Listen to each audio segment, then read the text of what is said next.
하나님 말씀 시편 32편 3절부터 7절까지입니다. 시편 32편 3절로 7절.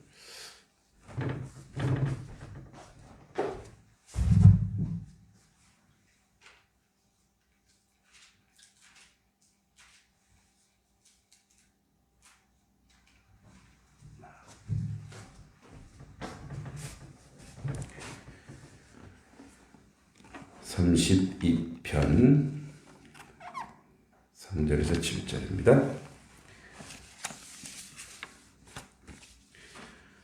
천천히 같이 한번 읽어보도록 하겠습니다.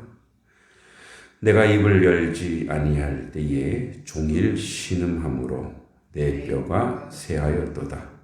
주의 손이 주야로 나를 누르시오니 내 진액이 빠져서 여름 가뭄에 마름같이 되었나이다. 셀라. 내가 이르기를 내 허물을 여호와께 자복하리라 하고 주께 내 죄를 아뢰고 내 죄악을 숨기지 아니하였더니 내 죄악을 사하셨나이다. 셀라. 이로 말미암아 모든 경건한 자는 주를 만날 기회를 얻어서 주께 기도할지라. 진실로 홍수가 범람할지라도 그에게 미치지 못하리이다. 주는 나의 은신처 이오니 환난에서 나를 보호하시고 구원의 노래로 나를 두루시리이다. 셀라. 아멘. 영화 밀양이라고 또 밀양으로 아주 유명한 작품. 그 밀양의 원작이 이제 이청준 소설의 벌레 이야기입니다. 그 벌레 이야기도 사실은 실화를 바탕으로 했죠. 학교 선생님이 학생을 납치하고 담임 선생님이 이제 살인을 저지른 80년대 아주 유명한 사건을 벌레 이야기라고 하는, 이제 인간은 하나님 앞에서 벌레의 존재에 불과합니까? 이런, 그 이제 이유는 그래요. 이 납치하고 살인한 선생님 상상을 못했죠. 어떻게 담임 선생님이 그럴 수 있을까? 초등학교 담임 선생님이. 그런데 이제 그가 감옥에서 자기가 용서받았다 이거예요. 자기 죄를. 근데 피해자는 용서해 준 적이 없는데 가해자는 자기가 하나님께 용서받으면 다 용서받은 것처럼. 그래서 이제 밀양에서 영화 그 여주인공 전도연이 이제 자기 아이가 죽어서 감옥에 갔더니 전도연도 이제 자기도 교회 다니면서 마음을 잘 추스리고 그래, 내가 그 사람을 용서해야지 하고 이제 감옥에 갔는데 이미 벌써 자기는 용서받았다고 이 자기보다 더 평화로운 얼굴을 하고 있으니 그 자기는 용서해 준 적이 없는데, 그래서 하나님께 우린 벌레 같은 존재입니까? 내가 먼저 용서해야지 왜 저 사람이 먼저 하나님으로부터 용서받았다고 저렇게 평화로운 얼굴을 하고 있는가? 이제 인생의 실존에 대해서 묻는 문제죠. 그 또 하나는 한나 아렌트라고 하는 유대인 신문 기자가 2차 세계대전 때 아돌프 아이히만이라고 유대인 학살을 계획했던 아돌프 히틀러 밑에 있던 그 사람이 저 유럽의 평화로운 도시에 이웃집에 선한 아저씨처럼 살고 있더라 이거예요. 그래서 악이라고 하는 건 저렇게 평범하게 하는 거야. 무슨 말이냐면 이 아돌프 아이히만도 자기는 국가를 위해서 했다, 또는 자기는 자기 자신이 그렇게 한 행동은 인류를 위해서 했다라든지, 또는 나는 시켜서 했다라든지, 그래서 자기 자신이 그걸 너무 죄책감이나 괴로워하지 않고 그냥 당연한 듯이 누군가가 나는 하나님께 용서받았어로 끝나는 그 아주 평범하게 살아가는 그 모습을 보고 이제 오늘 말씀 제목처럼 악의 평범성이라고 하는데 이제 뭐 인생의 이해가 허다하죠. 죄를 지어놓고 무조건 나는 하나님께만 용서받았으면 됐어. 이렇게 아주 속된 말로 뻔뻔하게 살아가고 있는 모습을 볼 때 피해자라든지 또 세상 사람들은 어떻게 저렇게 뻔뻔할 수가 있어? 라고 말할 수 있다는 말이죠. 다윗이 오늘 이제 고백하고 있는 게 내가 하나님 앞에 입을 열지 아니할 때 종일 신음함으로 내 뼈가 새했고 주의 손이 주야로 나를 누르시오니 내 진행이 빠져서 여름 가뭄에 마름같이 되었다. 그 죄의 결과는 뭐냐? 뼈가 녹고 여름 가뭄에 마름같이 갈증 메마른 존재처럼 살아가는 인생이 될 수밖에 없다라고 이야기하고 있는 거죠. 사실은 3절과 4절에 죄를 지은 자가 가질 수 있는 그 어떤 그 죄에 대한 고통, 그 처절한 절규, 이것이 실제 하는 거는 이미 회개에 가까이 가고 있다라는 거. 그래서 이 죄가 얼마나 무섭게 하는지. 그래서 우리는 또 다른 면에서 내가 하나님 앞에 용서받았으면 사람에게도 용서받아야 돼요. 하나님, 내가 이제 누군가를 위해를 하거나 가해를 했다면 우리는 그 피해자에게도 철저하게 용서를 받아야 되는 거죠. 이제 동일한 선상에서 우리는 우리의 죄를 딱 보이는 죄, 어떤 법적으로 지은 죄, 또는 세상 사람들에게 지탄받을 만한 죄, 그건 적극적인 죄예요. 근데 가만히 있어서 짓는 죄가 있더라 이거야, 인생. 방임하고, 그러니까 게으름도 죄라고 하죠. 네. 불성실함도 죄. 그 이제 빠삐용이라고 하는 영화에서 그러잖아요. 원래 죄가 없는데 감옥에 갇혔단 말이에요. 그 나중에 마지막 부분에 주인공이 그러죠. 왜 내가 감옥에 들어갔느냐? 왜 내가 억울한 옥살을 했느냐? 근데 그거는 억울하지 않는 거다. 왜? 나는 인생을 낭비했기 때문에. 인생을 허비했기 때문에. 그것도 죄다. 얘기죠. 그러니까 우리에게 시사해 주는 게 굉장히 큽니다.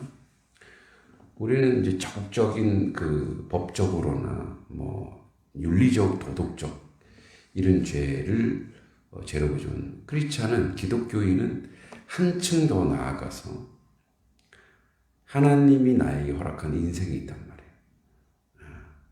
뭐 60일 수 있고 70, 80, 90, 100.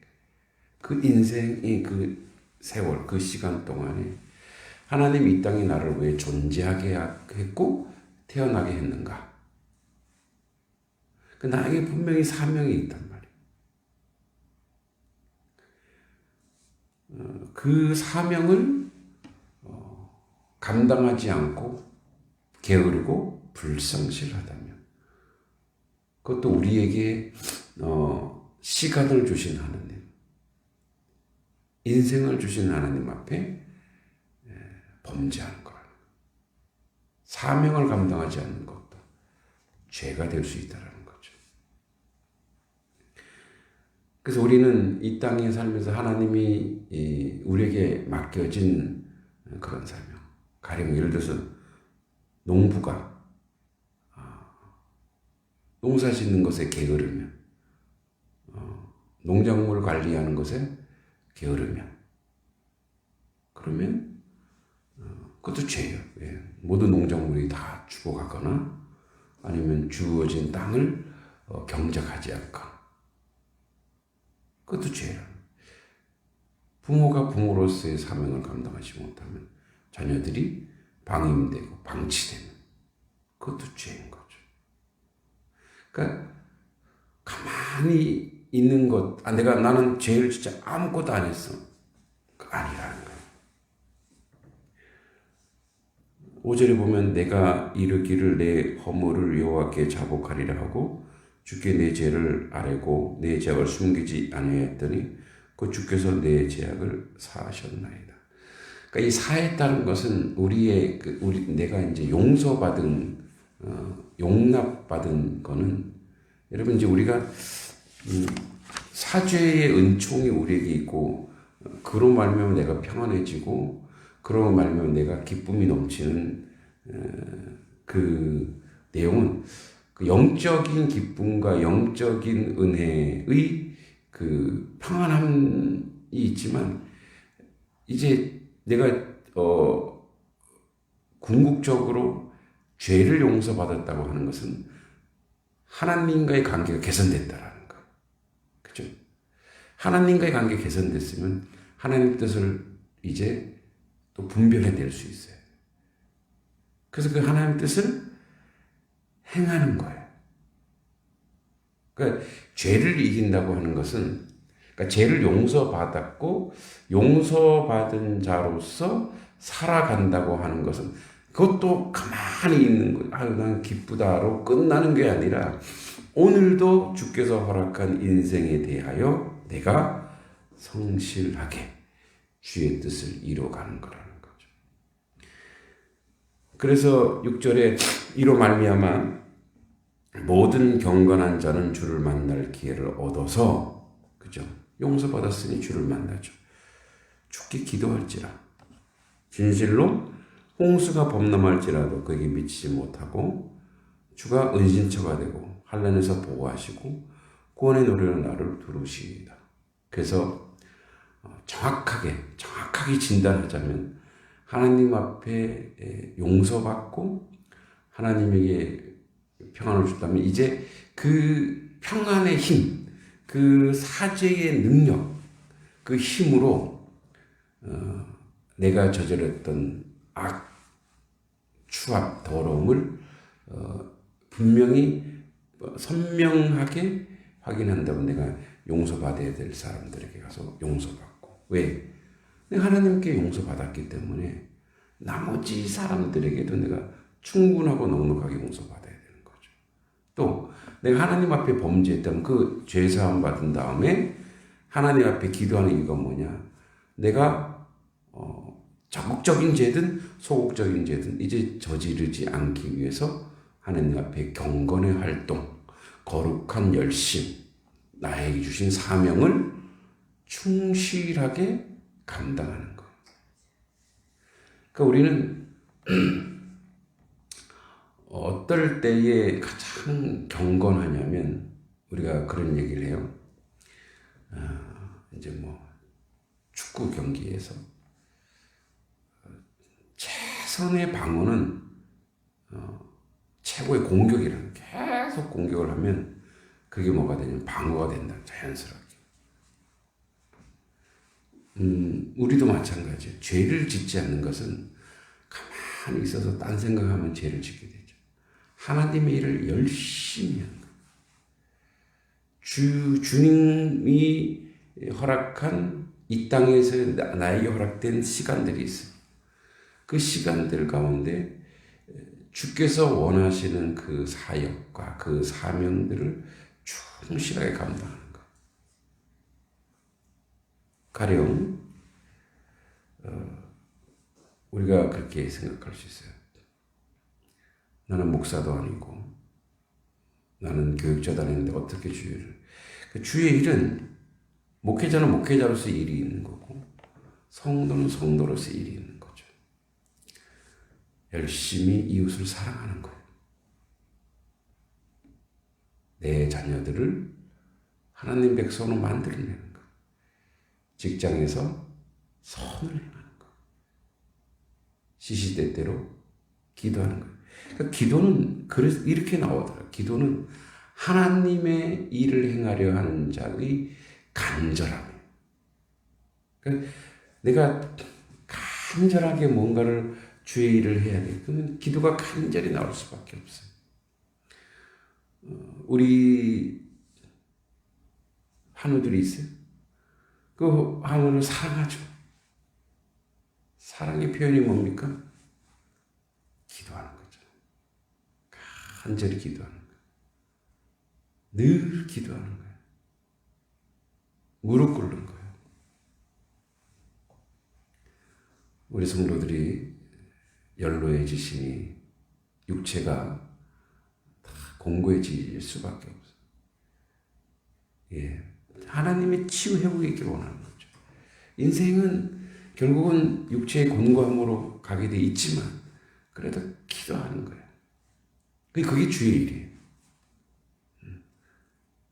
근심, 걱정, 한탄은 주의 일이 아니에요. 주님 앞에 맡기고 기도하는 것. 오늘도 하나님 우리에게 맡겨진 사명이 있단 말이에요. 하나님을 사랑하고 이웃을 사랑하라. 이웃이 누굽니까? 나 빼고 모두가 이웃이에요. 내 자녀 모두가 이웃. 그를 사랑하는 마음으로 나아갈 때 진정한 죄를 용서받은 자의 삶이 나온단 말이에요. 진정한 용서, 진정한 구원의 은혜, 사죄의 은총은 가만히 있어서 나는 죄 안 짓고 삽니다가 아니라 적극적으로 주께서 우리에게 맡겨주신 사명을 감당하는 것. 오늘도 하나님으로 말미암아 주님으로 말미암아 우리가 놀라운 구원과 회복의 역사를 우리가 그 은혜 가운데 느끼고 알게 되었어요. 그러면 나에게 허락한 이 시간들 주님께 충성하고 주의 사명을 온전히 감당하는 자리로 나아가길 간절히 기도합니다. 우리 먼저